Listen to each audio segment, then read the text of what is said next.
It's Ron Brown with Tech for Senior with a Chromebook tip. How to save your screenshots automatically into Google Photos. The thing I like about Google Photos is it doesn't matter where I am, what device I'm using, it is always so easy to drop an image right into Google Photos. I take a lot of screenshots that help me to make videos and produce shows. It gives me great ideas for future presentations. So whether I'm using my Chromebook or on my PC, I take a lot of screenshots. Now, I always like these screenshots to be available in one location for easy access, because a lot of time if I'm taking them on my Chromebook, I'm in a different location when I'm doing the show or I'm creating videos. So I find that Google Photos is an excellent location for me to store all my screenshots for future use. Let me show you today how easy it is to set up your Chromebook to automatically store your screenshot into Google Photos. All right, we're now on my desktop of my Chromebook. You'll see the cursor here, and I'm going to show you how to take a screenshot and save it to Google Photos. And why would I want to do this? Well, I'm going to show you. This is, of course, the blank page, but we're going to come over to a news article that I've just been looking at. Blink's latest battery-powered camera now comes with person detection. Now, I want to do a news article about this, reviewing the news on my Chromebook, and I want to capture this. So what's the easiest way to do that? Well, of course, you know that your Chromebook has a capture feature. Let's have a look. We can take my cursor, and we're going to come down to the bottom right. I click the button here, and you'll see it says screen capture. And we can click this, and we can capture the screen. And now this, of course, turns it a different color. We can do a screen capture, or we can do a video, but I just want to do a screen capture of this. And we have the option of choosing the area, click anywhere to capture the full screen, or we can actually choose part of the screen. So I can actually, if I just want this, we can just choose this area to capture. But I want the whole screen. In this particular case, in fact, I want to store this for future reference, and I want it to go to Google Photos. I just put all my captures into Google Photos where I know they're there and they're easy to sort. And that's just a thing I do, and I like to, because I have a lot of different devices. So I'm going to click anywhere here, and we can do a screen capture of this. Let's click here, and it is now captured.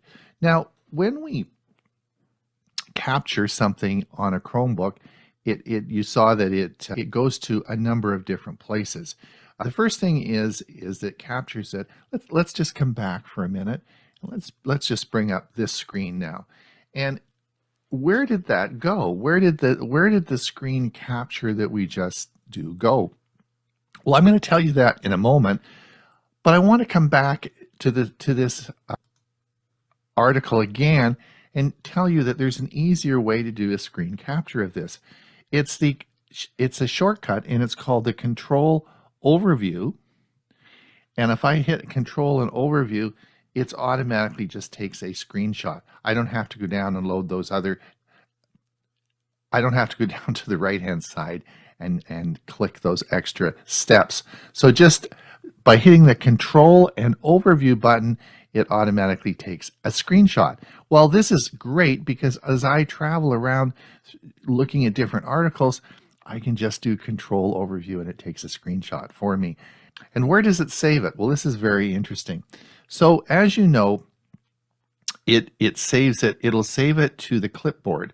So you can either see that by coming down to the tote. We call this the tote on a Chromebook, and you can see now I've actually saved this a number of times, but you can see where it's saved. So you know your image is saved. If you want to find it, it's right here, but it's also on the clipboard, and you can access the clipboard by the Everything button and V. So that's another shortcut, Everything button V, and you can bring this up and you can paste it from here. These have your last 5 items of your clipboard, and I've been, of course, practicing on this article. So you can do that. So either you can find them down here in the tote, or you can certainly find them everything plus V, and they're right on the clipboard for you. But I don't want to do any of those things. I just want this saved in Google Photos. So let's go to the File menu, because of course all your images are stored in your Downloads directory. So let's come over and find this particular file in our File menu. So if we click Files here, we're going to come up and you'll see Downloads here. If I click Downloads, here we are. The image that I just captured is in my Downloads directory. But again, I'm not on this Chromebook when I'm doing editing and producing videos. I'm in a different location using a different machine. So I don't really want this in the Downloads directory. I want it to be in Google Photos. Well, let's open this up. So let's right click it and let's look along here. We can certainly send it to Google Photos. If we click here, we can open it with a lot of different things and we can share it. But if I want to just send this to Google Photos, I just click here and it is now in Google Photos. I don't want that. I want this to actually be done automatically for me, because as I'm going through looking at different articles, this is a fast process and I don't want to have to go back and do this manually. How can I do that automatically? Now let me just show you that if we are in Google Photos, let's just open another, let's just open Google Photos up. So if we open Google Photos up, we'll see that the article is in Google Photos. We'll see here and click this, but this is actually in Google Photos. All right, let me show you how to automatically save your screenshots into Google Photos. Now, the trick here is this. If you look at, this is my browser, I'm in my browser now, and I'm in Google Photos, but I'm in Google Photos through the web. In other words, this is the web application, and you can tell that because at the top it says photos.google.com. If I come over here, this is how I got to it, all right? So this is not the app. This is just the browser. You're going through it through the web portal, and this is how you're finding the article. What you need to do is use the app, which you should have on your Chromebook. And this is annotated by this little blue dot here. If you look here, you'll see this little blue dot, and you'll see that when I bring this up, this is the app, okay? And you don't see the web portal here. This is the app that I'm using on my Chromebook. So you want to make sure that you have the Google Photos app on your Chromebook. Now, once you are in the app, you can see over on the left-hand side, you'll see this on device. Let's click this and find out what this is all about. Okay, now this is where you can turn on the automatic saving. Now these are all the places on your Chromebook that you can go. You can see your camera, but I want to go to the Downloads directory here, okay? Let's click this, and this is the Downloads directory on my Chromebook. And you will, now remember, we're in the Google Photos app, and it says download. I'm going to come over here, and I'm going to turn this button on. And that means anything that's put in my Downloads directory now will automatically be saved to Google Photos. This is important for some people because you may want to do screen captures, as I do, and have them on different locations. And this is a very easy way just to put them into Google Photos. So anything that goes into your Downloads directory will automatically be saved to Google Photos. In summary, let's see how this works. You now have my Chromebook. You'll see my cursor here, but I'm not going to use the cursor. I'm simply going to use the Control key plus the Overview key, and we're going to take a screenshot of my Chromebook. Now you'll see that it's coming up to the clipboard, but I don't want this. I just simply want to look at Google Photos now and see if it's automatically saved into my Google Photos account. Let's have a look. Let's go over to my Google Photos account. You'll see up here, Google Photos. We're actually going through the web portal, photos.google.com. And here's the article right here that I've just done a screenshot of. So that's how simple it is. It's just Control Overview key, and it's automatically saved to your Google Photos account. Website of the week, number 19. I'm Hewie Poplock. Unmasking falsehoods using Snopes' definitive guide to debunking urban legends and misinformation. This is a Facebook notice that I received from several of my friends. I would like to thank everyone for telling me how to do the bypass. I wondered where everybody has been, and so on. You've probably seen this one before. Hoaxes on Facebook often ask users to copy and paste the content rather than share it. Here are some reasons why. Harder to remove. Copying and pasting makes it harder for Facebook to remove the hoax, especially if personal comments are added. Tracking. By copying and pasting, the original poster can track everyone else who's repeating it. They can insert some text to track the post and harvest information about the users. Continued spread. Copying and pasting a post makes it much easier for the hoax to continue without being deleted. Spam. Copy and paste posts go viral once more, and the scam is about bypassing or resetting Facebook in order to see more friends in your newsfeed. So here are some ways to check if a Facebook posting is a hoax. 1. Check the source. Look at the source of the post.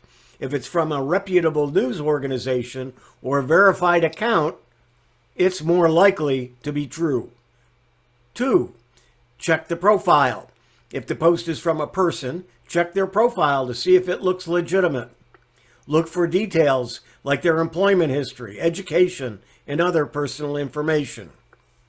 3. Check the content. Read the post carefully and look for any red flags, such as sensational language, spelling or grammar errors, or claims that seem too good to be true. Check the date. Number 4. Check the date of the post to see if it's recent or if it's been circulating for a long time. Hoaxes often resurface after a period of time. Number 5. Do a reverse image search. If the post includes a photo, do a reverse image search to see if the photo has been used in other contexts. 6. Check with the fact-checking sites. Use fact-checking sites like Snopes or Full Fact to see if the post has been debunked. Here is Snopes. And here, when we do a search for everyone for telling me how to do the bypass, what I do is take some keywords and put them in Snopes to see. Sometimes the wording has changed slightly, so you might have to do it 2 or 3 times. This time I only had to do it once, but as soon as I did, it came right up with an article called "Here's How to Bypass the System's Post is a Facebook Hoax." And it was dated August 17th, 2023. And it says, "The Facebook hoax that never ends often brings a fair share of users who misunderstand the platform." I had several friends who posted this particular hoax, thinking it was factual. Looking at Snopes, here is the article. "Here's How to Bypass the System's Post is a Facebook Hoax." As we look down the article, it does show us that it's false. And then it goes on to tell us, in August 2023, Facebook users copied and pasted a boilerplate message into new posts on how to bypass the system to thwart an algorithm that purportedly limits posts on your newsfeed to about 25 friends. And here is that article. Same article, word for word. Basically, no. Copying and pasting a block of text into Facebook does not bypass any system or change the website's algorithm, as we've repeatedly reported in past years, meaning Snopes.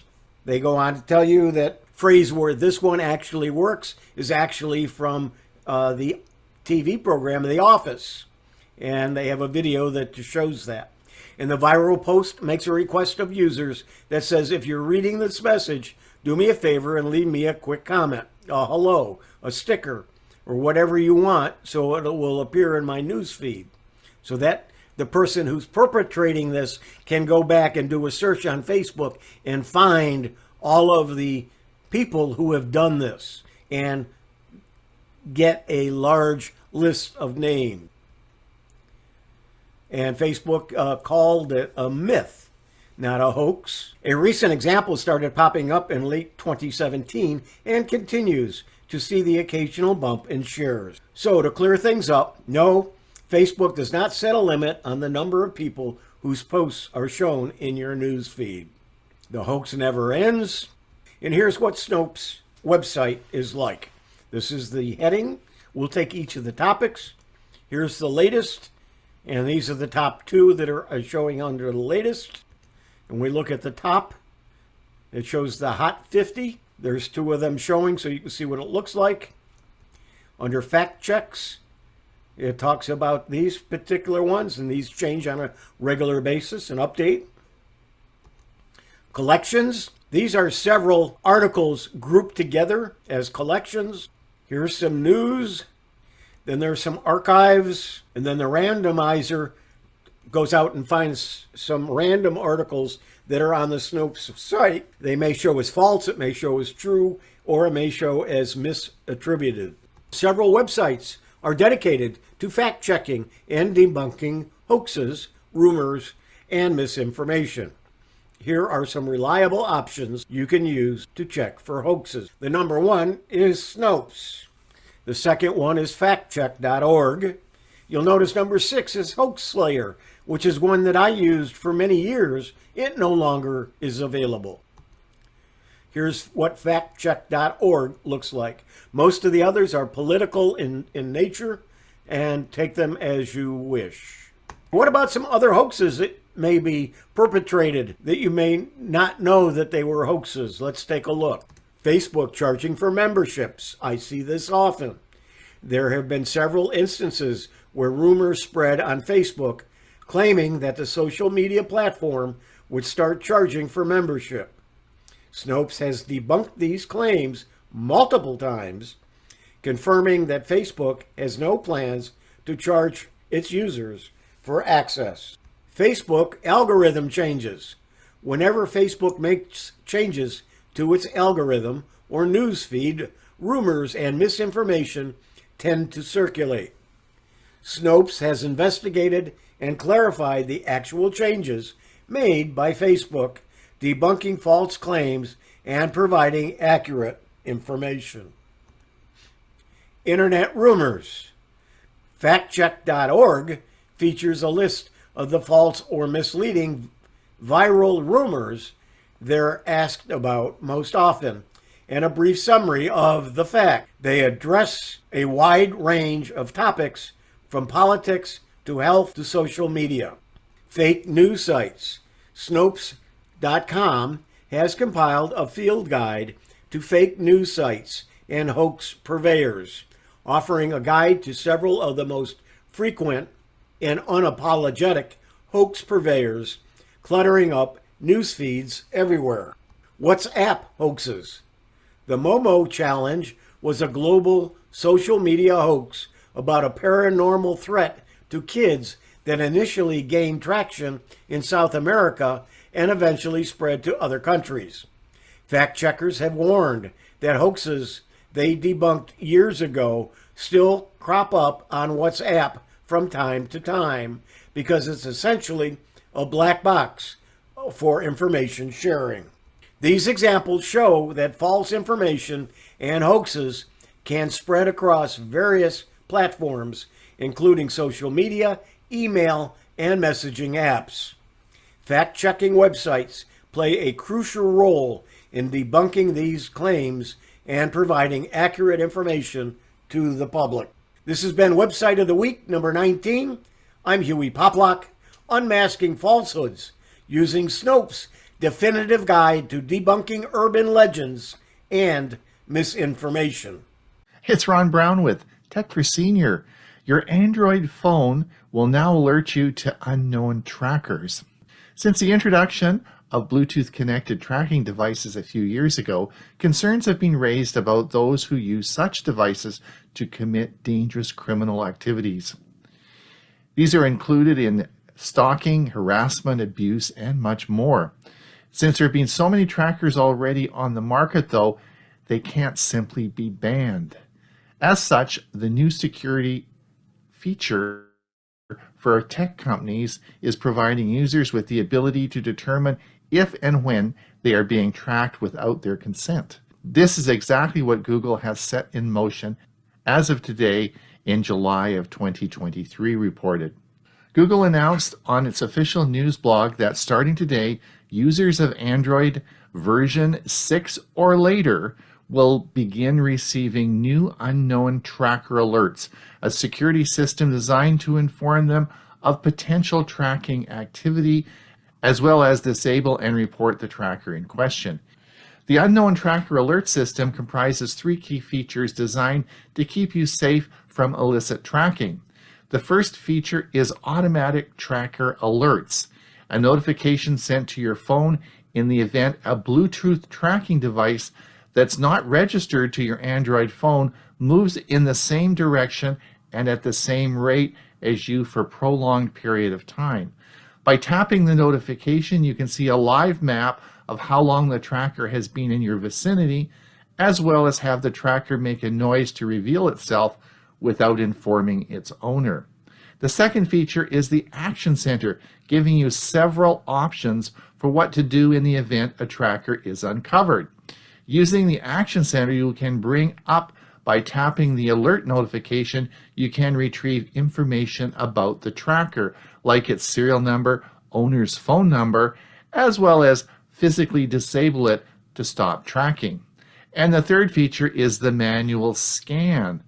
If you are concerned you're being tracked but haven't received a notification, you can activate the manual scan to find any nearby trackers that are close to you and far from their owners. This can be performed at any time in the Safety and Emergency section of your Settings app. So let me show you on my Pixel phone.